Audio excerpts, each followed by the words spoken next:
To replace a chute deflector spring on your snowblower, use a 3/8 inch socket to unthread the two mounting screws, securing the deflector and hinge. If still intact, depress the release lever and pull the hinge arm past the lever so you can remove the lever and springs. We recommend replacing both lever springs at the same time. With the hinge arm pulled back, align the lever along with the new springs.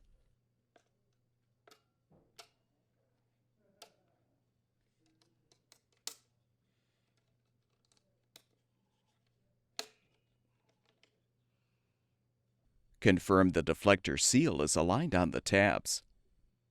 Now reposition the deflector assembly on the chute and thread the mounting screws.